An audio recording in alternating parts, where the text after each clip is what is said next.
Relative প্রোনাউনের হু বা হুম একসাথে এর ব্যবহার মানে ইউজ অফ হু আর হুম। এখানে একটু জিনিস খেয়াল করি দেখি যে অ্যান্টিসিডেন্ট আমি এর আগেও বহুতবার বলছি অ্যান্টিসিডেন্ট হচ্ছে পূর্বপদ। অ্যান্টিসিডেন্ট কি? পূর্বপদ। এখানে একটু খেয়াল করি, অ্যান্টিসিডেন্ট ব্যক্তি হলে হু হুম উভয় বসতে পারে। একদম সহজ কথা, এতটুকু মাথায় বুঝে নিতে হবে, মাথায় নিয়ে নিতে হবে। আমার মার্কার কোথায় দেখো, এখানে অ্যান্টিসিডেন্ট ব্যক্তি হলে, অ্যান্টিসিডেন্ট কি? ব্যক্তি হলে হু বা হুম উভয় বসতে পারবে। অ্যান্টিসিডেন্ট কি?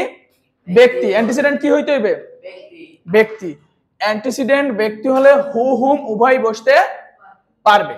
তবে এক্ষেত্রে বিষয়টা কি দেখো, প্রদত্ত সেন্টেন্স বা ক্লোজের সর্বশেষ ফাইনাইট ভার্ব আগে বুঝতে হবে। প্রদত্ত সেন্টেন্স বা ক্লোজ, আমরা জানি সেন্টেন্স মিন্স বাক্য, ক্লোজ মিন্স খণ্ডবাক্য বা বাক্য অংশ। এর সর্বশেষ ফাইনাইট ভার্ব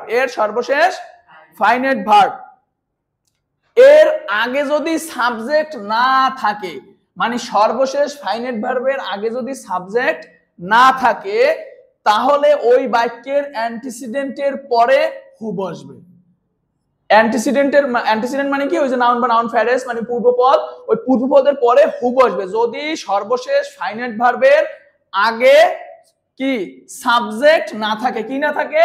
সাবজেক্ট না থাকে। সর্বশেষ ফাইনাইট ভার্বের আগে সাবজেক্ট না থাকে, তাহলে ওই বাক্যের অ্যান্টিসিডেন্টের পরে কি বসবে?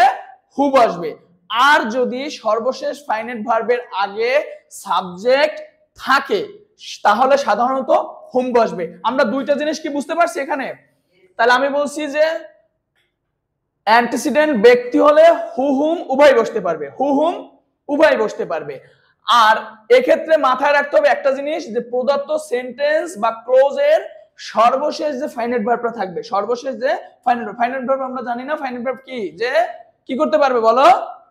বাক্যের অর্থ মানে কি করতে পারবে? অর্থ সমাপ্ত করতে পারবে, অর্থ সমাপ্ত করতে পারবে। তাহলে এখানে বলছে কি যে সর্বশেষ ফাইনাইট ভার্ব, কোন ফাইনাইট ভার্ব? সবার শেষে যে ফাইনাইট ভার্বটা থাকবে, সর্বশেষ ফাইনাইট ভার্বের আগে যদি সাবজেক্ট না থাকে, তাহলে ওই বাক্যের অ্যান্টিসিডেন্টের পরে হু বসবে, এবং সর্বশেষ ফাইনাইট ভার্বের আগে যদি সাবজেক্ট থাকে, তাহলে সাধারণত হুম বসবে। আমরা একটু খেয়াল করি, দেখো হু অথবা হুম আমি দুইটাই দিছি এখানে।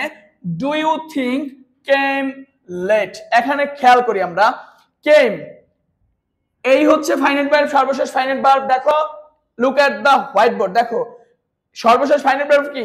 কেম। আচ্ছা, এর আগে কি কোনো সাবজেক্ট আছে বলো? এখানে কোনো সাবজেক্ট আছে? কেমের আগে কোনো সাবজেক্ট আছে? না, কেমের আগে কিন্তু সাবজেক্ট নাই। কেমের আগে আছে ভার্ব। কেমের আগে আছে কি? ভার্ব। তার মানে কি, কেমের আগে যদি সাবজেক্ট না থাকে, তাহলে বসবে কে? হু। আর এর পরেরটা দেখো, হু হুম দুইটাই আমি লিখছি। Do you think she saw, এই হচ্ছে লাস্ট ফাইনাইট ভার্ব, এই হচ্ছে লাস্ট ফাইনাইট ভার্ব। দেখো তো এই লাস্ট ফাইনাইট ভার্বের আগে সাবজেক্ট আছে, তার মানে এখানে হুম। যদি লাস্ট ফাইনাইট ভার্বের আগে সাবজেক্ট থাকে, তাহলে হুম, সাবজেক্ট না থাকলে হু। এতটুকু আমরা বুঝতে পারছি সবাই ইনশাআল্লাহ। এরপরে আমি এখানে একটা নোট লিখে রাখছি, খেয়াল করো, যে সর্বশেষ ফাইনাইট ভার্ব যদি বি ভার্ব হয়, কোন ভার্ব? তাহলে বি ভার্ব গুলো আমরা জানি না সবাই, সবাই বলতে পারবা বি ভার্ব? সবাই যে বি ভার্ব কি? সবাই বলো তো be verb. Be being, being. তার মানে দেখো এই যে বলছি কি, যে ফাইনাইট ভার্ব যদি বি ভার্ব হয়, তাহলে ওই বি ভার্বের আগে সাবজেক্ট থাকা সত্ত্বেও হু বসবে। চিন্তা করছো?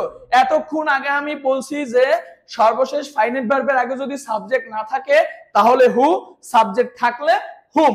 এখন বলছি কি, যে বি ভার্ব যদি থাকে, বি ভার্ব, তাইলে বি ভার্বের আগে যদি সাবজেক্ট থাকে, বি ভার্বের আগে সাবজেক্ট থাকলে হবে হু। ক্লিয়ার? এখন একটু খেয়াল করি, তাহলে হু বা হুম আমি দুইটাই দিছি। দেখো do you think you are, এখানে খেয়াল করো এই সর্বশেষ ফাইনাইট ভার্ব কি আছে এখানে? আর কি বি ভার্বের মধ্যে পড়ে না? হ্যাঁ, আর কি বি ভার্বের মধ্যে পড়ে না? দেখো বি ভার্বের পূর্বে সাবজেক্ট থাকা সত্ত্বেও আমি কিন্তু হুই বসান লাগবে, কারণ এটা রুলস। এটা কি রুলস? ক্লিয়ার? আমরা আশা করি। তার মানে এখানে কি সর্বশেষ ফাইনাইট ভার্ব ছিল কি? আর। এই আর এখানে থাকা সত্ত্বেও, ঠিক আছে, তাইলে কি আমরা বসাইতে পারি হু, কারণ হুম এখানে আর হবে না, কারণ আমরা কিছুক্ষণ আগে পড়েছি সর্বশেষ ফাইনাইট ভার্বের আগে যদি সাবজেক্ট না থাকে, তাহলে হু, সাবজেক্ট থাকলে হুম। এখন খেয়াল করো, এখানে কিন্তু বি ভার্ব আছে, তার মানে বি ভার্ব থাকলে আমরা হু বসাবো, বি ভার্ব থাকলে আমরা কি বসাবো? হু। ক্লিয়ার সবাই? আশা করি সবাই ক্লিয়ার। ধন্যবাদ।